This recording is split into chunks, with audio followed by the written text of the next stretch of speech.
تالت حاجة تفلتر العلاقات. خلاص بيبقى اتس تايم. انتوا عارفين يا جماعة ان كل فترة زي ما قلنا قبل كده، ما دام انا حاطط في بالي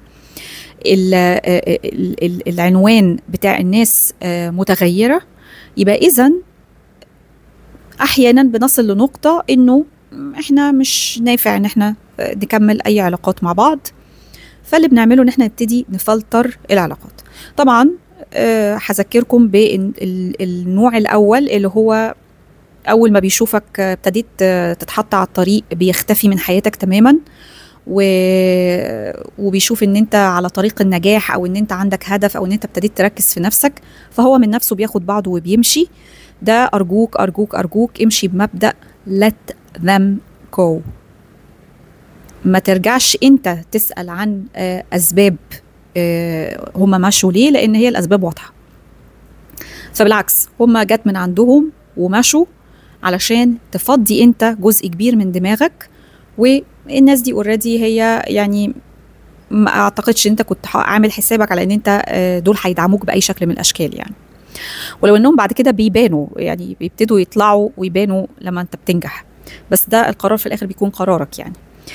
التاني بقى حاجة هي الناس القريبين مننا. طيب الناس القريبين مننا قوي دول وكانوا في يوم من الايام صحابنا وحبايبنا والى اخره، مش شرط يا جماعة، يعني مش شرط ان احنا نعمل لهم بلوك ونقطعهم من حياتنا. بس في حاجة اسمها احط باوندريز ما بيني وما بين نفسي، بمعنى ان انا لازم اكون واضح وضوح الشمس في قراراتي الجديدة. يعني يلا هنخرج كلنا، والله انا حاطط لنفسي جدول زمني معين، ماشي باستراتيجية معينة لازم انجزها. عليكم بألف عافية انتوا الخروجة، وانا لما اكون قادر ان انا اعمل كذا كذا I will go او I will join. طيب ابتدوا يتضايقوا don't take it personal. افتكروا number 2 don't take it personal. اللي مش بيحترم فكرة ان انت عندك هدف وطريق عايز تنجح فيه ومش ناوي يدعمك بشكل صحيح، يبقى it's time to let them go. لازم الناس، لو انت وصلت لنقطة الوعي والإدراك اللي أنا اتكلمت عليها في أول نقطة، ودي مهمة جدا، لأن الوعي والإدراك ده بيخليك لما بتشتغل على نفسك بتعرف ان انت ليك خلاص حدود في كل حاجة. حطيت حدود لنفسك في حاجات كتيرة، حطيت لنفسك أصلا وهدفك. لازم تكون بتشتغل على استراتيجية يا جماعة، ما بنشتغلش كده من لا شيء، من الفراغ. أنا لما باجي أحقق هدف، وده عن تجربة، ابتديت أحط ورقة كبيرة واكتب فيها وخطط وهسأل فين وهعمل ايه وهاخد ايه وايه الكورس اللي انا محتاجه علشان خاطر يقويني في الحتة الفلانية، وايه الناس المعينة اللي انا محتاج استشيرها.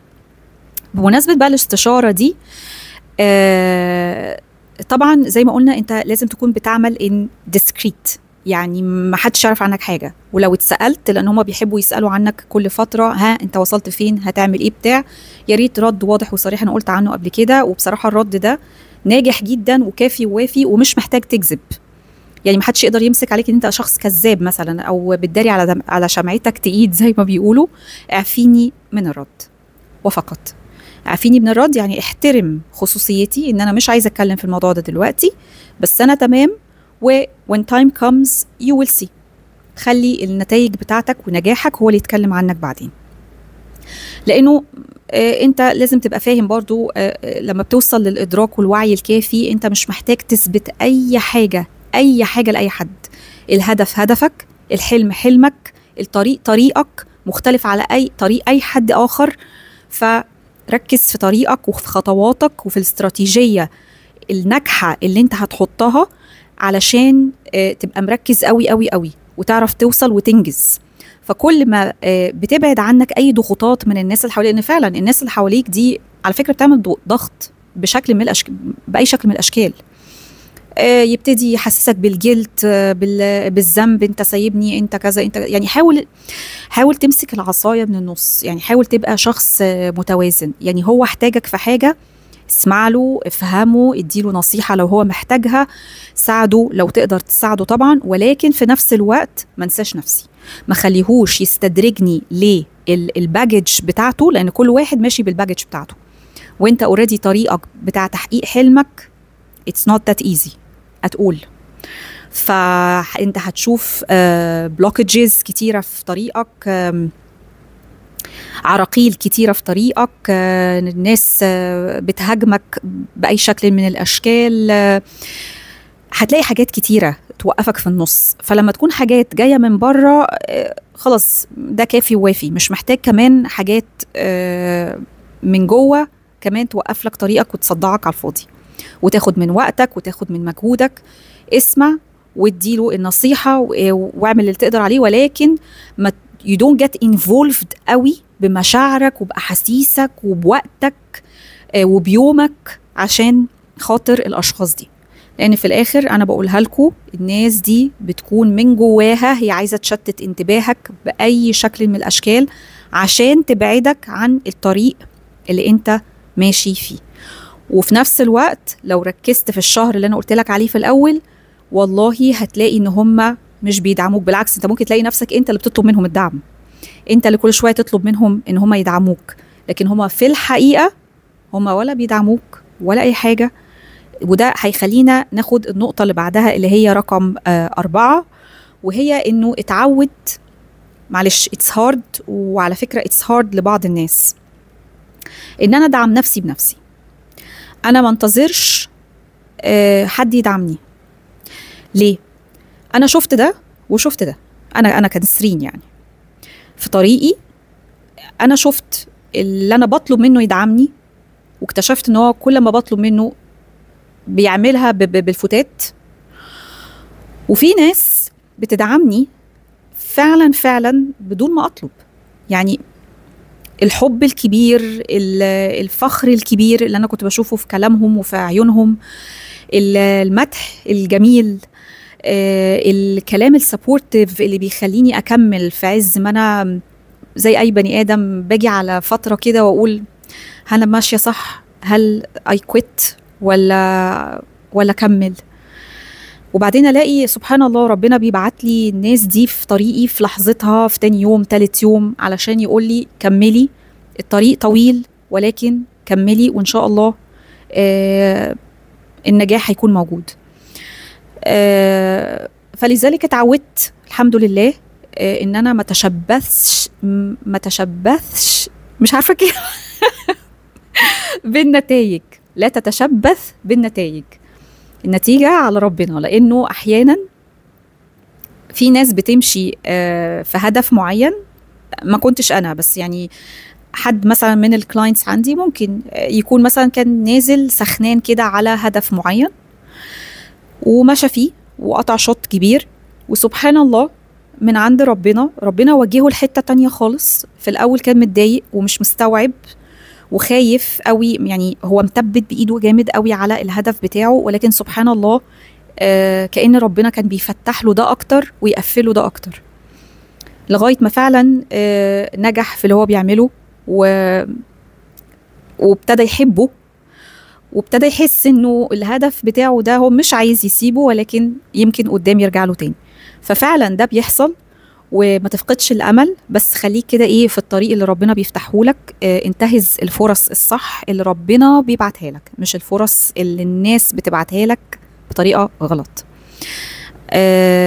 ف ادعم نفسك بنفسك، وصدقني بجد الناس اللي بتحبك بجد وبتبقى مبسوطة انها بتشوفك بتنجح وفخورة بيك، وبتحس كده في كلامهم ان هم يعني من كتر فخرهم بيك هم فخورين بنفسهم بجد. فبتحس انت بقى في ساعتها في لحظتها كده بتحس ان انت كأنك يعني نجاحك من نجاحهم، يعني انت بتنجح وهم نجحوا معاك. فبجد بتبقى لحظات جميلة وناس حلوة حلوة حلوة، ودول بقى تقفش فيهم بقى كده، بص تثبت عليهم كده تحبسهم وانا فيها لخفيها. اما التانيين دول الله يعينهم على نفسهم، وما تنتظرش من حد يعمل لك اي حاجة، انت تنتظر وتشوف في شهر الصمت ده مين اللي هيدعمك بجد من قلبه، ومين اللي هيعمل نفسه مشغول وكأنه ايه يدعمك النهاردة يقعد ب3-4 شهور ما تشوفوش، بس هو انا بدعمك ومعاك. فالناس دي لازم نتعامل معاها بشكل ذكي وبحكمة. وده مش معناه ان انا امشي زي ما قلت اعمل بلوكات للناس واخسر الناس، لانه يا جماعه احنا لو هنفضل نعادي كل الناس احنا ممكن نبقى لوحدنا. وزي ما قلت حطوا في اعتباراتكم في عيش وملح، في عشره برضو ايا كان. المهم انه لو هم حبوا بقى ان هم يعملوا بلوك لوحدهم فيعني احييهم يعني. طيب خامس حاجه بتعمل ايه؟ ان انت بتنجز في صمت. وده نرجع ليه زي ما قلت قبل كده، انه ما تقعدش القعده بتاعتك مع اصحابك تقعد تقول تتفاخر وانا هعمل وانا هخلي وانا هسوي وانا عملت خطه وانا هبتدي بكذا وانا don't ever do that بجد. لان انت في اللحظات دي انت ما تعرفش اللي جوه كل بني ادم ايه. خد بالك انا عايز اقولك على حاجه، انت الاراده اللي عندك والطموح اللي عندك ده مش موجود في ناس كتيره. فخد بالك انت قوتك دي، قوتك وارادتك وقوه ارادتك دي بتبين ضعفهم، بتعكس ضعفهم هم، فبيصعب عليهم نفسهم وبيزعلوا من نفسهم وبيزعلوا على نفسهم. فلازم تبقى فاهم ان انت لما انا قلت لك انك ما تاخدش الحاجه بشكل شخصي، لان هم فعلا ممكن بيعملوا ردود الافعال دي سواء بشكل واعي او غير واعي احيانا، لان هم انت بالنسبه لهم you trigger ضعفهم، you trigger قله الحيله اللي عندهم، you trigger ضعف ارادتهم، ويو تريجر حاجه برضو انت مش واخد بالك منها. على فكره في ناس كتير جدا لغايه يومنا هذا ما بيعرفوش، هم مش عارفين ايه هدفي في الحياه. تقول له طيب ايه اللي انت بتحب تعمله؟ مش عارف. طب ايه اللي انت شايف نفسك ممكن تحب تعمله؟ مش عارف. طيب ايه اللي نفسك تجرب انك تعمله؟ يستك. فالناس دي بجد احنا بنشتغل معاهم وطبعا لازم يقعدوا يجربوا حاجات كتيرة ويبتدوا يشوفوا والله انا وانا صغير كنت بعمل كذا وانا صغير كنت بحب اعمل كذا. فتبتدي ان انت يعني بنزقهم على ان هما يبتدوا بالحاجات الصغيرة. يعني حتى لو بيرسم، هو الموضوع مش موضوع رسم ولا هدفه الرسم، بس هي الفكرة الفيرست ستيب. زي الولاد، الناس اللي عندها ولاد، مش انتوا دايما بتنزلوهم في السن الصغير يجربوا باسكت بول وفولي بول وفوتبول والحاجات دي كلها والسويمنج ومش عارف ايه الكلام ده كله، عشان خاطر في الاخر هو يقرر هو عايز يعمل ايه او يتمرن ايه. صح؟ هو كده، هو الشخص اللي مش عارف هدفه، مش عارف اصلا هو passionate about ايه، بيفضل مستك كده شويه. فالناس دي على فكره يعني انت نجاحك وفكره ان انت اصلا شخص عندك هدف. انا شفت حد من قريب كان قال لي، انا واحد صاحبي قال لي يا بختك انت عندك هدف وهوايه وموهبه قدرت انك تشتغل عليها وتستغلها وتشتغل بيها دلوقتي. فده حقيقي وفي الواقع. فمعلش نلتمس لهم العذر وندعي لهم ونساعدهم على قد ما نقدر، ولكن مع حدودنا الصحية دي مهمة جدا جدا. Don't get involved too much.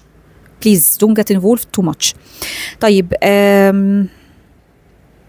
سادس حاجة بقى، حضرتك مهما تم استفزازك منهم أرجوك أرجوك أرجوك رد فعل هادئ. ردود فعلك لازم تكون هادية. يعني انت قاعد في قاعدة اتلم واحد ابتدى يعمل نكتة عليك والتاني والتالت ابتدوا يسقفوا له ويضحكوا هم كمان، وابتديت تبقى مش عارفة بيسموها البنت القاعدة ولا مش عارف أضحوكة القاعدة اللي بيحفلوا عليك دي على هدفك بالذات. رد فعلك أرجوك يكون هادي. ليه بقى؟ حاجتين. أول حاجة لما أصلا ما بتديش رد فعل، ورد فعلك بيكون هادئ بابتسامة كده زي ما أنا بعمل لك كده بس رد فعل هادي ده بيخلي اللي قدامك أصلا يشيط ويضايقك، وهو دي سوري وتضايقه. يعني هو بيشيط وبيتضايق ليه؟ لأنه كان هو اللي بيحاول يضايقك، لقاك ما اتضايقتش فضربت فيه، زي كأنك ضربت كورة في الحيطة رجعت له في وشه، بس ببساطة شديدة جدا. تاني بقى حاجة والأهم إنه هو بيحس بالضعف. على فكرة انت لما بتدي اي شخص عمال يزعق قدامك او يعمل اي حيل نفسية مش مظبوطة manipulative، لما انت بيكون ردود فعلك هادية جدا هو بيحس بالضعف، انت كأنك اضعفته، بيحس بجد من جواه بالضعف. ودي حاجة طبعا في مصلحتك، يعني المفروض تبقى شابوه لو قدرت تعمل كده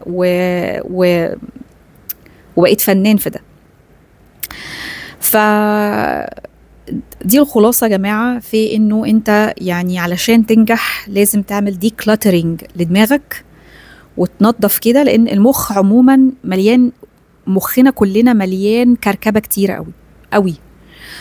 فكل ما انا قعدت مع نفسي لوحدي بعيد عن الصخب، بعيد عن التجمعات، بعيد عن الكلام ده كله، وركزت في هدفي وعملت استراتيجية وشفت انا محتاج ايه ومش محتاج ايه، والله يا جماعة هتفرق معاكم كتير جدا، وهتنجزوا في وقت يعني هتنجز هدفك في وقت أقل مما أنت المفروض كان هتنجزوا فيه. فربنا معاكم وربنا يوفقكم كلكم. حاجة أخيرة، بلاش المقارنات. عايز تنجح بلاش المقارنات، بلاش المقارنات.